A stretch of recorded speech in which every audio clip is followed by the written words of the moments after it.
Okay, let's just jump right in. The way Google sees your website, the way it ranks it, has completely changed. And it all boils down to one single thing, your phone. So in this explainer, we're going to break down Google's mobile-first indexing and what it means for, well, pretty much everyone with a website today. So why the big deal? Well, just look at this. Over 60%, that's most of it, of all search traffic around the world is happening on a mobile device. This isn't some future trend, it's the here and now. And this one number, it's the entire reason Google flipped the script on SEO.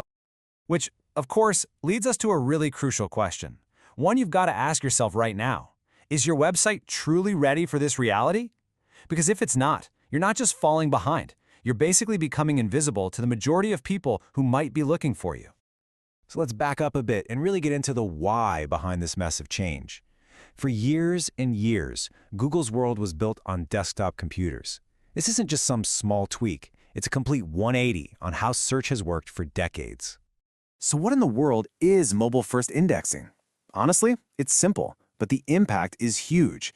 It just means that Google is now mainly using the mobile version of your website for everything, for finding your content, for understanding it, and most importantly, for deciding how high to rank you. Your desktop site, well, it's officially taken a back seat.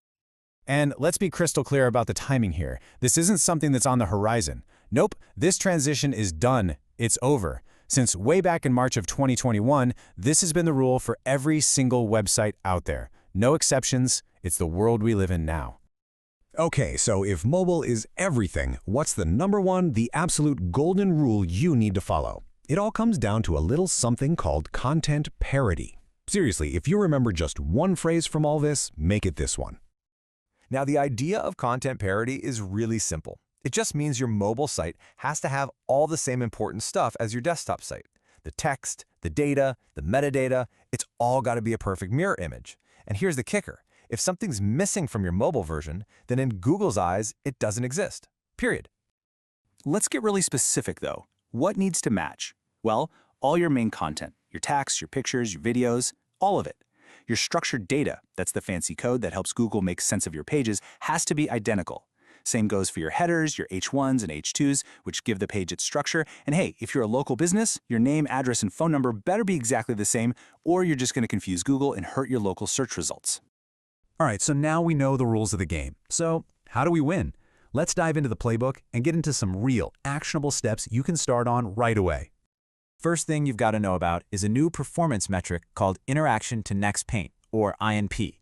Just think about it like this. You know when you tap a button on your phone and there's that tiny, annoying delay before anything happens? That's what INP measures, how fast your site reacts.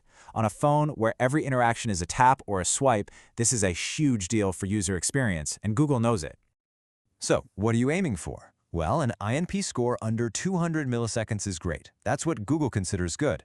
If you're between 200 and 500, you've got some work to do. And anything over 500 milliseconds is considered poor and is definitely hurting your site.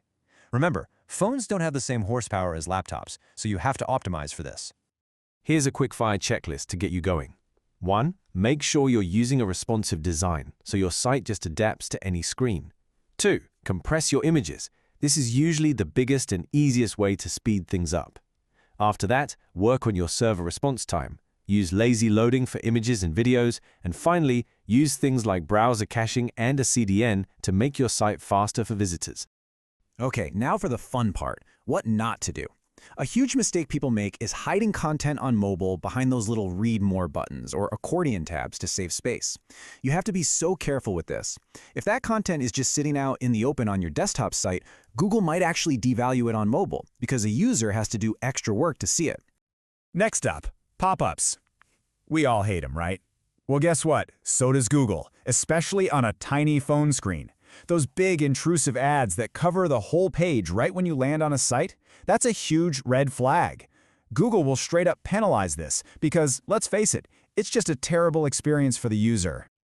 And this one's a bit more technical, but it's crucial for anyone with an older site that uses a totally separate mobile URL, the ones that start with M. You need special tags in your code that basically tell Google, hey, this mobile page is the twin of that desktop page.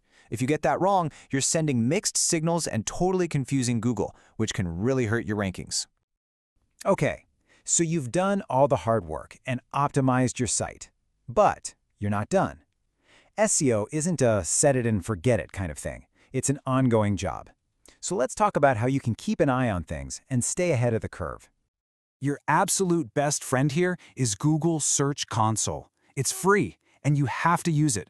You need to be checking 4 key reports pretty regularly. Mobile usability to see if users are having issues, Core Web Vitals to check your speed scores, the performance report to compare your mobile and desktop traffic, and the coverage report to make sure Google isn't having any trouble indexing your mobile pages. And if you want to look ahead to really lead the pack, start thinking about voice search. Structure your content to answer questions in a really natural conversational way. That'll also help you grab those featured snippets at the very top of the results page. And for a really top-tier experience, look into progressive web apps, or PWA features. That's technology that can make your website feel as slick and fast as a real app. So, if we boil this all down, the one thing you need to walk away with is this. Your mobile site isn't just a little shrunken-down version of your desktop site. Not anymore. In Google's eyes, your mobile site is your site. It is the primary, the most important version. The only question left is, are you treating it that way? To learn more, check out our full blog linked in the description.